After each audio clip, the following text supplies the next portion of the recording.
Well, hello, this is Eric Larson with the Assistive Technology Department for Long Beach Unified Schools.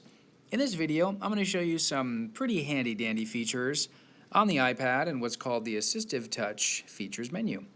Now, whether you're a teacher working with students with fine motor disabilities or you yourself are a student with fine motor challenges and you're using an iPad to do your schoolwork, the Assistive Touch features can be pretty cool. The ones that I'm going to show you, mainly, I think, would help if you or a student that you're working with has difficulty with doing multiple finger actions like the two-finger spread to zoom in and out, or double tapping and things like that. We're going to be, in my example, we're going to be navigating around to various windows and clicking on various things. And with my Assistive Touch features, essentially, I'm just going to be using one finger, moving around the screen, dragging around, and either lifting up or tapping once, and that is all. But I'm going to be doing some pretty cool and complex things that would either take multiple fingers or sometimes both hands. So, in my example here, I have a sample Google Doc with a pretend algebra assignment. So, let's go ahead and open up my Assistive Touch menu and to see what I've got to work with here. Starting top left, from left to right, I'm going to show you the pinch feature. I'm going to be able to turn my volume up. The tap feature, I'm going to use that the most. Hold and drag, I'm going to take a screenshot. And I'm going to turn my volume down. So, let's get going here.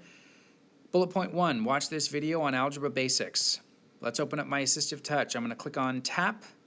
This little dot will show up. Again, with one finger, I'm literally moving around, not lifting it up. Once I get to that link, I will lift up. Okay, and here's my video. I'm going to open up my Assistive Touch again because it follows me everywhere. I want to make this bigger, so I'm going to take, with my Assistive Touch tap feature, over to the enlarged screen, lift up. There we go.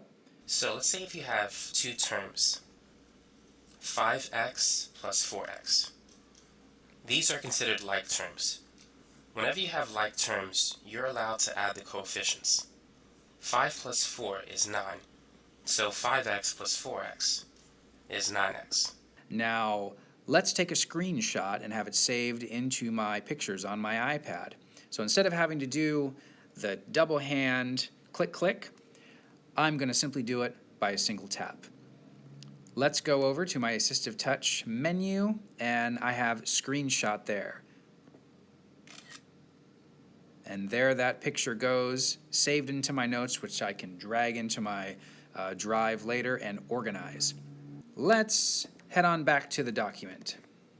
To my link, lift up. Let's say I wanted to zoom in here. Under it says, what is algebra? I want to look at that equation a little bit closer here. But that two-finger spread motion to zoom in is difficult.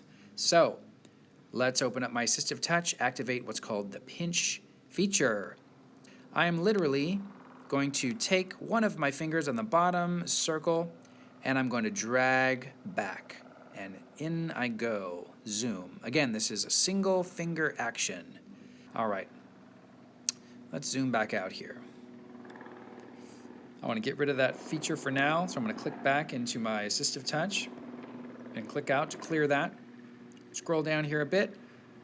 I want to read that portion where it says literal numbers, but I want to use that select speak feature that the iPad has built in to have it read aloud for me.